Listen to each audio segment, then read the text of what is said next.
नमस्कार दोस्तों, जय श्री खाटू श्याम बाबा।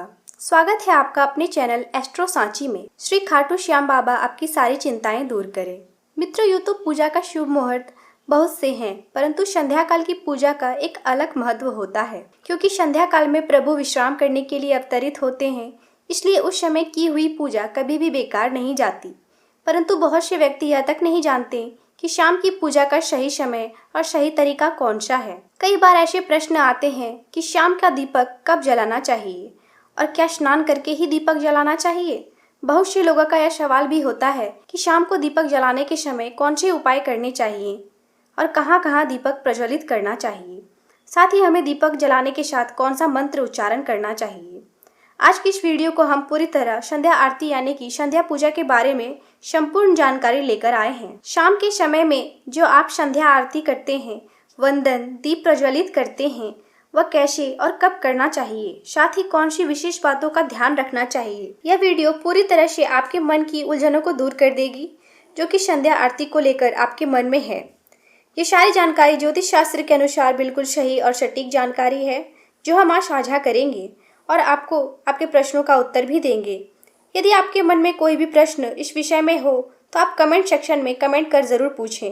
आपका उत्तर देना हमारा कर्तव्य है, इसलिए वीडियो में शुरू से अंत तक जरूर देखिए मित्रों। और यह वीडियो आपको अच्छा लगे तो प्लीज़ हमारे वीडियो को लाइक देकर हमारा मनोबल ज़रूर बढ़ाएं। चैनल को सब्सक्राइब जरूर करें, साथ ही कमेंट में अपना प्यार जरूर बरसाएं। मित्रों, हम आपको आज वीडियो के माध्यम से यह बताने जा रहे हैं कि संध्या दीप जलाने के समय कौन कौन सी भूल चूक नहीं करनी चाहिए तथा किन खास बातों का ध्यान देना चाहिए। आज हम आपसे सारी जानकारियों को साझा करेंगे। मित्रों, कुछ प्रसिद्ध मंदिरों में परंपरा के अनुसार आरती करने का समय अलग अलग होता है, परंतु एक निश्चित समय के बाद ही आरती करते हैं। जैसे कि संध्या आरती तब करते हैं जबकि सूर्यास्त के बाद दिन अस्त हो जाता है। यह माना जाता है कि भारत में अधिकतर क्षेत्रों में शाम के 7:15 पर दिन का अस्त हो जाता है, इसलिए इसके बाद ही आरती करते हैं। शास्त्रों के अनुसार पूजा आवश्यक होती है, इसलिए जब हम सुबह विधिवत पूजा करते हैं तब तो स्नान करना अति आवश्यक होता है। सुबह बिना स्नान की पूजा नहीं करना चाहिए, लेकिन शाम की पूजा आप हाथ पाँव मुँह धोकर भी कर सकते हैं। यह जरूरी नहीं है कि स्नान किया जाए, परंतु स्वच्छ रहना अति आवश्यक है, इसलिए आप वस्त्र जरूर बदल लिया करिए। लेकिन यदि आप दिन में स्नान के पश्चात बाथरूम जाते हैं तो आपको संध्या पूजा स्नान करके ही करनी चाहिए। शौच के करने के पश्चात आपको जरूर नहा लेना चाहिए ताकि आप स्वच्छ बने रहें। मित्रों, यह छोटी छोटी आदतें आपके जीवन को बदल कर रख देगी। संध्या की पूजा का समय गोधूली बेला में यानी कि प्रदोष काल में होता है। मतलब सूर्य जिस समय अस्त होते हैं उस समय हमारे धरती में दीपक प्रज्वलित हो जाना चाहिए। मतलब सूर्य जिस समय अस्त होते हैं उस समय हमारे घरों में दीपक प्रज्वलित हो जाना चाहिए। कई बार लोग पूछते हैं कि कितने बजे शाम को दीपक जलाना उचित होता है। मित्रों, यह समय निर्धारण नहीं हो सकता, क्योंकि हर मौसम में सूर्य अलग अलग समय में अस्त होता है, इसलिए इसका कोई यथाकथित यानी कि निर्धारित समय नहीं है। परंतु जब आप ध्यान देंगे कि जब दिन ढलने लगता है और सूर्य की लालिमा आसमान में बिखर जाती है और सूर्य नजर नहीं आने लगता, वही समय गोधूली बेला कहलाती है, अर्थात सबसे सटीक समय होती है संध्या पूजा करने का। साथ ही कई लोगों का यह सवाल भी होता है कि संध्या काल में प्रतिदिन कितने दीपक प्रज्वलित करने चाहिए। मित्रों, हर व्यक्ति को अपने पूजा घर में दीपक प्रज्वलित करना चाहिए और सामान्यतः सभी यही करते हैं, परंतु सबसे पहले आपको यह पता होना चाहिए कि जब भी हम दीप प्रज्वलित करें तो माता तुलसी के पास ही दीपक प्रज्वलित करना चाहिए। इसके पश्चात पूजा घर में आरती कर घर के बाहर चारों दिशा में दिखाकर उसे वापस से ईशांत कोण यानी कि पूजा घर में स्थापित कर देना चाहिए। शास्त्रों के अनुसार हमें मुख्य द्वार पर भी एक दीपक प्रतिदिन प्रज्वलित करना चाहिए। मित्रों, संध्या काल में माता लक्ष्मी और उनकी बहन दरिद्रता दोनों ही भ्रमण पर निकलती है। ऐसे में जिस घर के मुख्य द्वार पर दीपक प्रज्वलित होता है उस घर में माता लक्ष्मी प्रवेश कर जाती हैं, और जिस घर में दीपक प्रज्वलित नहीं होता वहां दरिद्रता का वास हो जाता है। इसलिए यदि आप चाहते हैं कि माता लक्ष्मी का वास आपके घर में हो तो एक दीपक मुख्य द्वार पर जरूर प्रज्वलित करें। घर के मुख्य द्वार पर जो दीप प्रज्वलित किया जाता है, शास्त्रों में इसके अनेक फायदे बताए गए हैं। शास्त्रों के अनुसार जिस घर में भी संध्या काल में मुख्य द्वार में दीपक प्रज्वलित होता है उस घर में दरिद्रता कभी नहीं आती और नकारात्मक ऊर्जा का वास नहीं होता। मित्रों, माता तुलसी का वास जिस भी घर में होता है उस घर में दरिद्रता कभी नहीं आती और अकाल मृत्यु का साया सदा के लिए खत्म हो जाता है। इसलिए माता तुलसी के पास दीपक हमेशा प्रज्वलित करना चाहिए ताकि कोई भी तरह की आकस्मिक घटना ना घटे। मित्रों, यदि आप प्रतिदिन अपने घर में नियम पूर्वक 3 ज्योति प्रज्वलित करते हैं तो आपको अपने जीवन में तरक्की जरूर मिलेगी। चलिए मित्रों, अब आपको बताते हैं कि कौन से तिल से दीपक प्रज्वलित करना चाहिए। बहुत से लोग सरसों के तेल से दीपक प्रज्वलित करते हैं, परंतु सरसों का तेल कड़वा द्रव्य माना गया है, इसलिए इसका प्रयोग संध्या काल में दीप जलाने के लिए नहीं किया जा सकता। बहुत से लोगों का यह प्रश्न होता है कि क्या हम तिल का तेल इस्तेमाल कर सकते हैं। मित्रों, परंतु तिल का तेल भी संध्या दीपक को प्रज्वलित करने के लिए उतना अच्छा नहीं माना गया है। संध्या दीपक को प्रज्वलित करने के लिए सबसे पवित्र घी होता है। गाय का घी संध्या दीपक के लिए सर्वोत्तम माना गया है। तिल का तेल का प्रयोग अगर आप करते हैं तो इसका प्रयोग शनिवार को किया कीजिए, इससे शनि दोष में राहत मिलती है।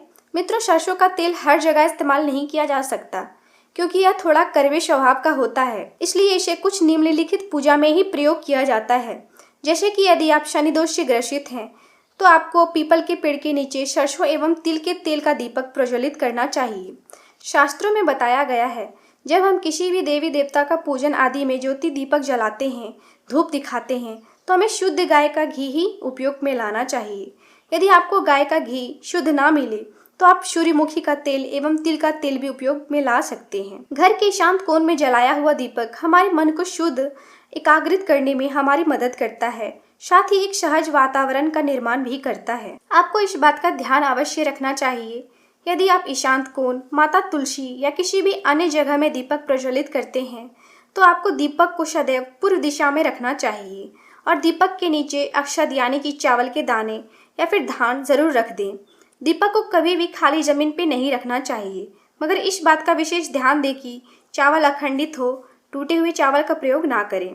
टूटा हुआ चावल पूजा में किसी भी रूप में काम नहीं आ सकता। इसका इस्तेमाल शास्त्रों में वर्जित बताया गया है। ऐसा करने से घर में दरिद्रता आती है। जिस चावल का प्रयोग आप एक बार कर लेते हैं उसे आप पक्षियों को चारा डाल दीजिए। ध्यान रखें, कभी भी उस चावल को पैरों से ना रौंदें।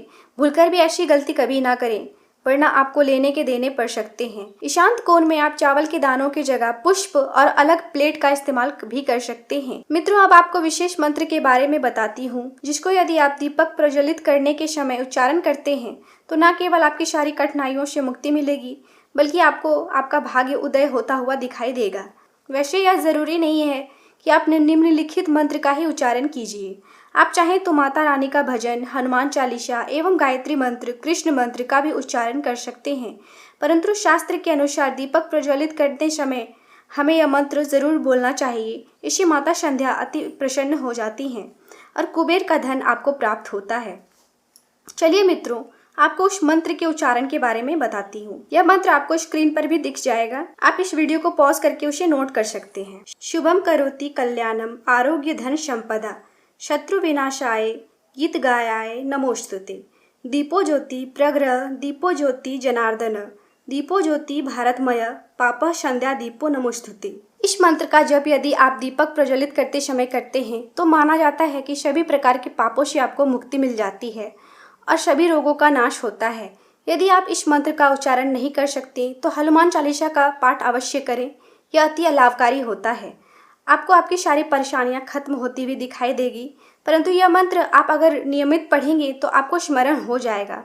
आशा करती हूँ आपको यह वीडियो जानकारी भरी लगी होगी एवं अच्छी लगी होगी। मित्रों, यदि इसके बाद भी संध्या दीप को लेकर आपके मन में कोई भी प्रश्न या सुझाव हो तो हमें कमेंट बॉक्स में जरूर साझा करें। आगे चाहती हूँ मिलती हूँ अगली वीडियो में। तब तक हमारे वीडियो को लाइक करें, चैनल को सब्सक्राइब करें, कमेंट सेक्शन में अपना प्यार बरसाना ना भूलें। धन्यवाद।